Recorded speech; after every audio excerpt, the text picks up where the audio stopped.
We're living in a time with access to vast information about reality and how the world really works.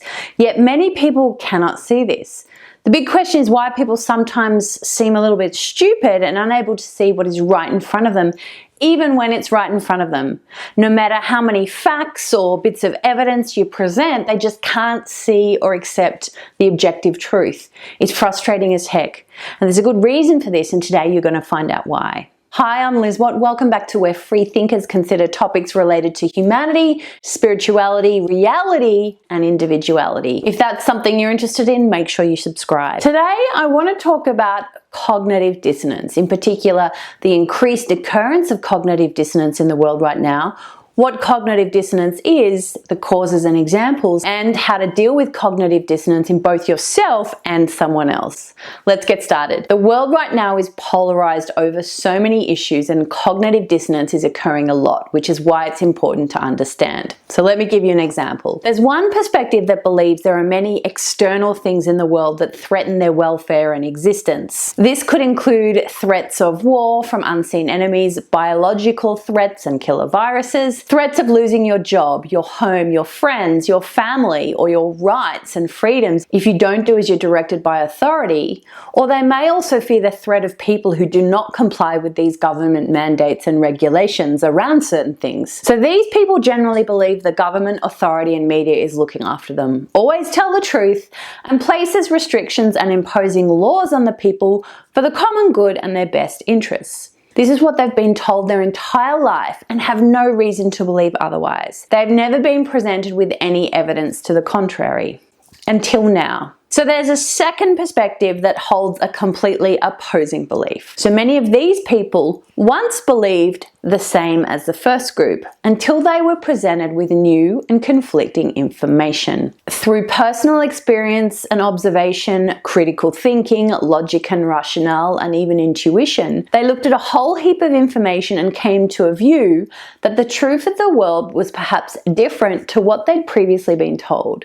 So these people generally believe the government, authority, and media is not looking after them or anyone else, often lies and manipulates and coerces, and places restrictions and imposing laws on the people to create fear and control and serve their own self-interests. So how can these two groups of people living in exactly the same world hold such completely different perspectives? And how can someone over here not see what you see over here when you have mountains and mountains of facts and information? How can they seem so stupid? To understand this, we need to understand what is cognitive dissonance. So let's start with some simple definitions. Cognitive is the mental process of acquiring knowledge and understanding through the experiences of the senses, thought, and emotion. Cognitive are the mental processes involved in learning, understanding, and knowing things and processing information received through the body to generate new knowledge. Dissonance is a combination of sounds or notes or things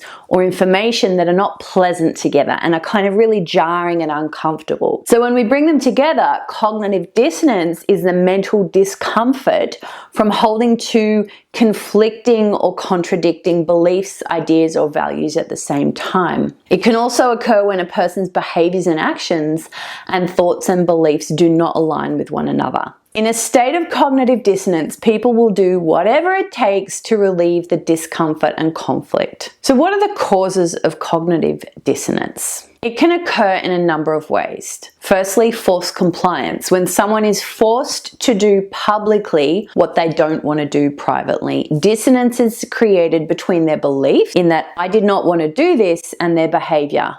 I did it.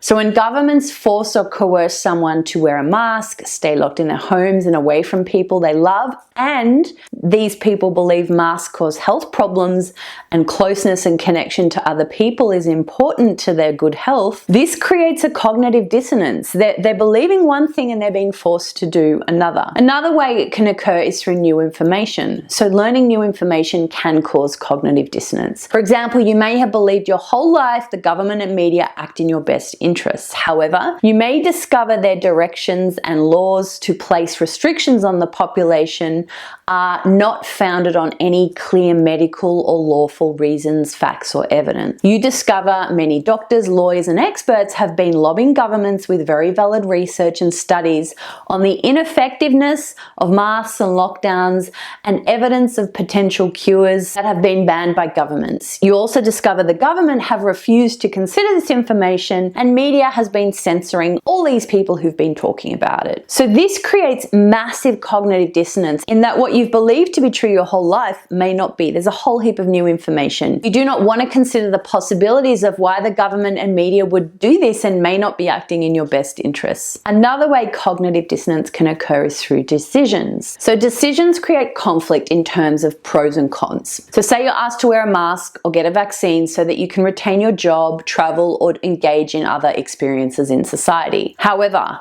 you've done considerable research that concludes for you that both of these requirements are not healthy, they're bad for you, and they make you sick. However, you're being told over here that if you do this, it's good for society and it looks after other people. Both alternatives have good and bad points that conflict each other and create cognitive dissonance. You have to weigh up what is most important and what you can live with to make a decision that aligns. Another way it's caused is through priorities. So we may carry different priorities that create conflict and contradiction. For example, the well-being of your family might be very important. However, to provide the standard of income, opportunities, and resources for them that you wish, you have to spend long hours away from them working in a job you don't really love. If you take a job that allows you to spend more time with them, it pays a lot less money and you may not be able to give them the quality of life you want to. These conflicting views mean you have to figure out your priorities. Then there's effort. So humans often value most highly goals or outcomes which require the most effort to achieve. So if we spend a great deal of time, effort, and resources on something such as a career,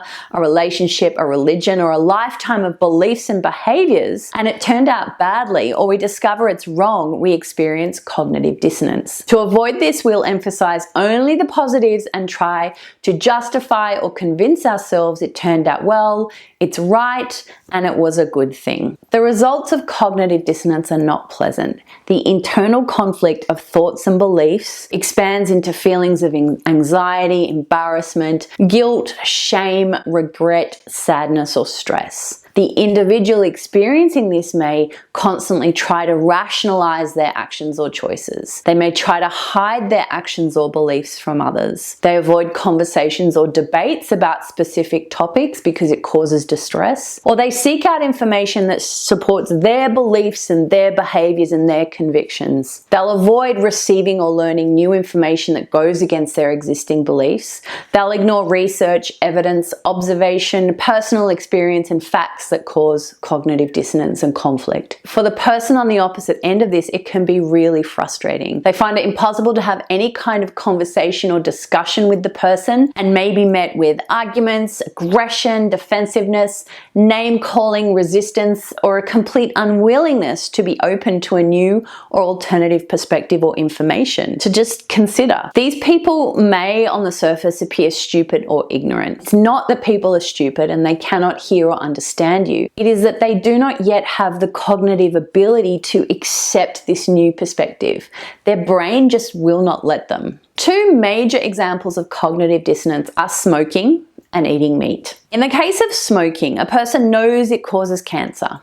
Despite the amount of evidence to prove this, they will find one example of a lifelong smoker who lived to 102 to convince themselves otherwise, to convince themselves it's good for them. When it comes to eating meat, many people in society eat meat on a regular basis, while also proclaiming to be against animal cruelty. Bringing harm to others would morally make them a bad person, so they choose to ignore that the purchase of meat pays for the way animals are treated, housed, tortured, and ultimately murdered for food. They focus on articles about how much protein humans need and how we can only get this from animals, and that there is a natural order and a food chain which places humans at the top. They'll not consider if a pet cat or dog can experience emotions and love, how or why a pig or a cow would not also. They fight to find a way to justify how they can eat meat and be a good person too. And that's okay, it's internal conflict.